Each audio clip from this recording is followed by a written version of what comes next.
That Lass of Lowrie's by Francis Hodgson Burnett. Chapter 22.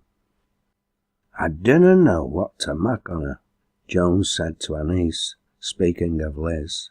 "Sometimes she's in such spirit that she's fairly flighty, and then again she's all fretted and cross with everything.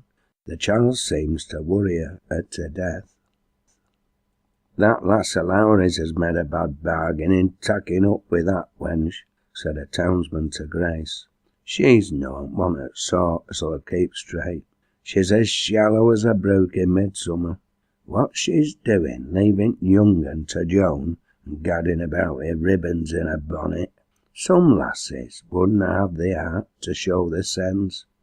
The truth was that the poor weak child was struggling feebly in deep waters again.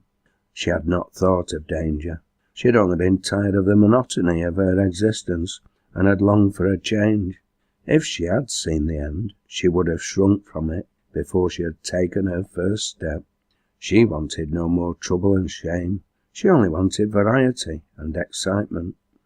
She was going down a by-lane leading to the Max's cottage, and was hurrying through the twilight when she brushed against a man who was lounging carelessly along the path, smoking a cigar, and evidently enjoying the balmy coolness of the summer evening.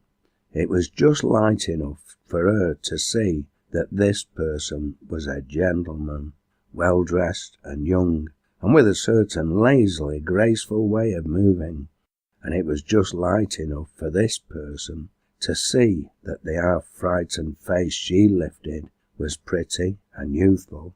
But, having seen this much, he must surely have recognised more, for he made a quick backward step. "Liz," he said. "Why, Liz, my girl." And Liz stood still. She stood still because for the moment she lost the power of motion.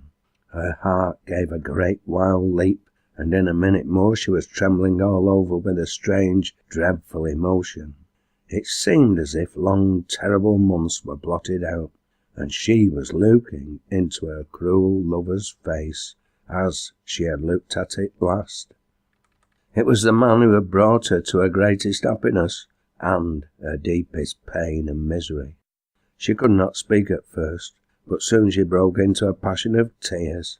It evidently made the young man uncomfortable. Perhaps it touched him a little. Ralph Lascelles's nature was not unlike Lizzie's own. He was invariably swayed by the passing circumstances. Only, perhaps, he was a trifle more easily moved by an evil impulse than a good one. The beauty of the girl's tearful face, too, overbalanced his first feeling of irritation at seeing her and finding that he was in a difficult position. Then he did not want her to run away and perhaps betray him in her agitation. So he put out his hand and laid it on her shoulder. "Hush," he said.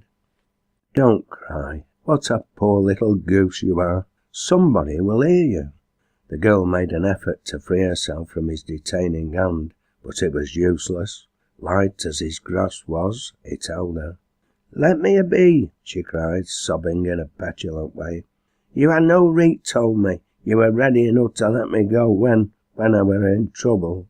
"Trouble?" he repeated after her. "Wasn't I in trouble too? You don't mean to say you did not know what a mess I was in? I'll own it looked rather shabby, Liz, but I was obliged to bolt as I did. I hadn't time to stay and explain. The governor was down on us, and there would have been an awful row. Don't be hard on a fellow, Lizzie. You're too nice a little girl to be hard on a fellow." But Liz would not listen. "You went away and left me without a word," she said. "You went away and left me to take care of me son when I couldn't do it, and had the strength to hold up against the world. I were turned out of house and home, and if it hadn't been for th' hospital, I might have died in the street. Let me go. I don't want to have aught to do with you. I never wanted to see your face again. Leave me a be. It's over now, and I dunna want to get into trouble again." He drew his hand away, biting his lip and frowning boyishly. He had been as fond of Liz as such a man could be.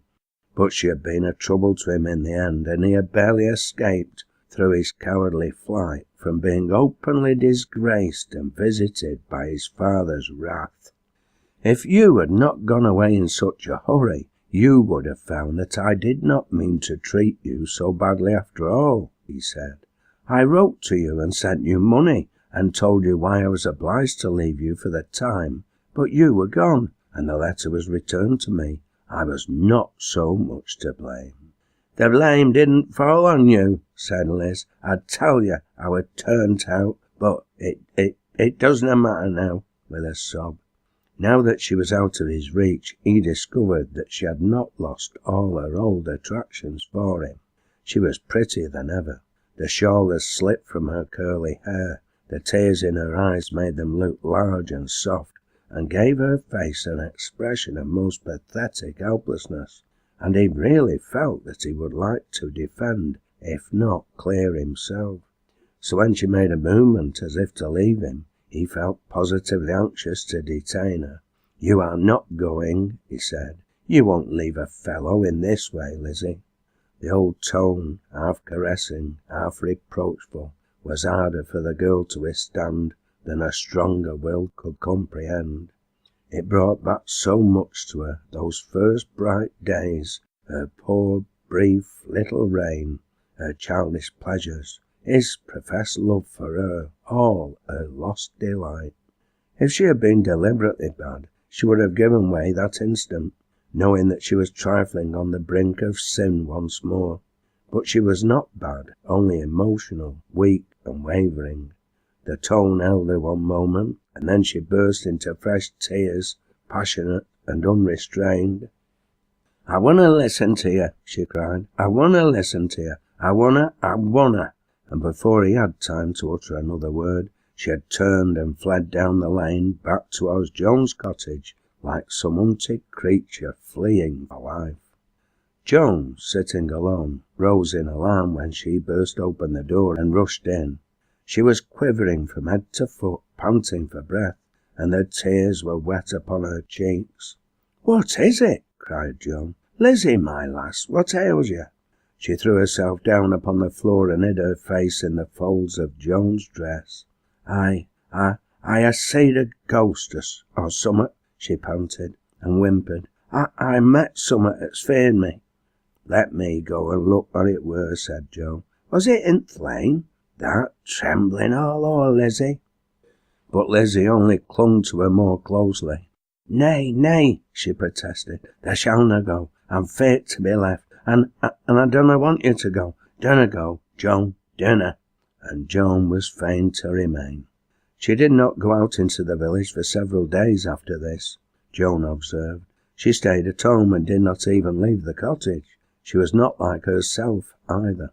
Up to that time, she had seemed to be forgetting her trouble and gradually slipping back into the enjoyment she had known before she had gone away. Now a cloud seemed to be upon her. She was restless and nervous, or listless and unhappy.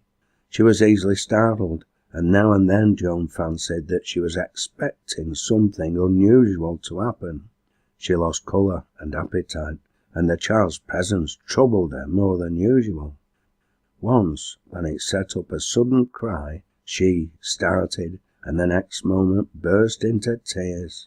"Why, Liz," said Joan almost tenderly, "you mun be ailing, or you haven't getten o'er your fright yet. You're not yoursen at all. What a simple little lass you are to be feared by a boggart in that way." "I dunna know what's the matter with me," said Liz. "I dunna feel reet somehow.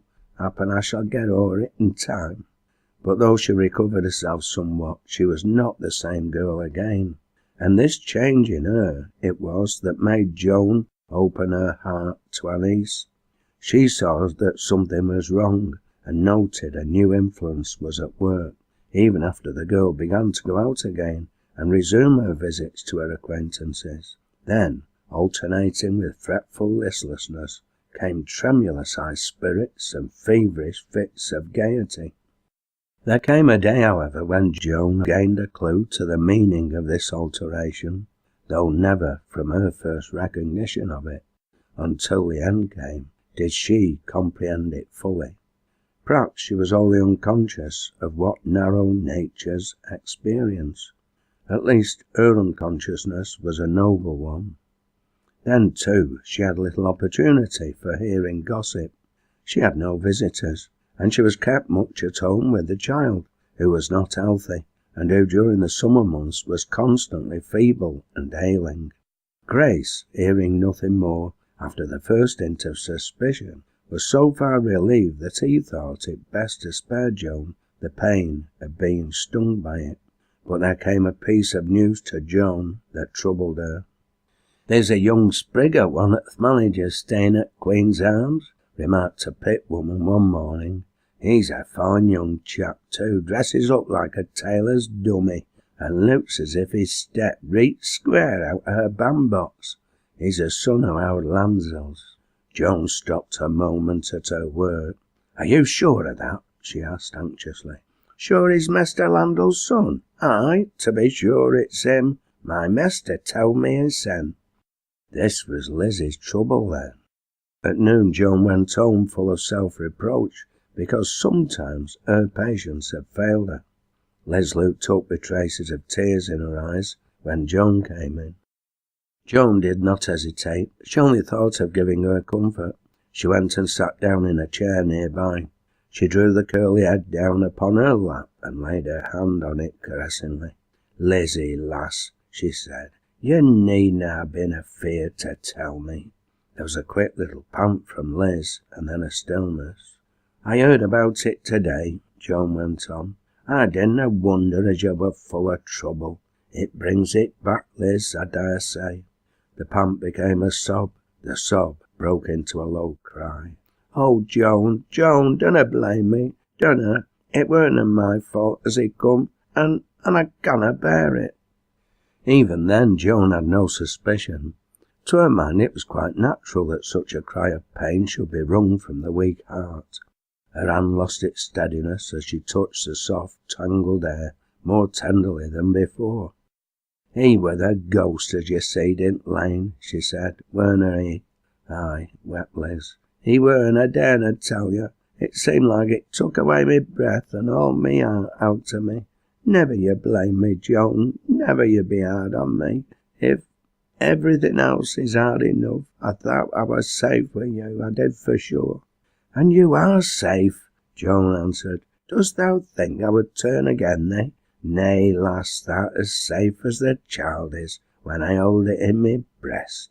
The world is so full of pain, I'd like to help heal some on it, Liz. I ha' a pain all me own, Liz, as'll never heal, and I'd like to know as I'd held out me hand to them as there is healing for. I thank God for the chance, poor lass, poor lass, poor lass." And she bent down and kissed her again and again.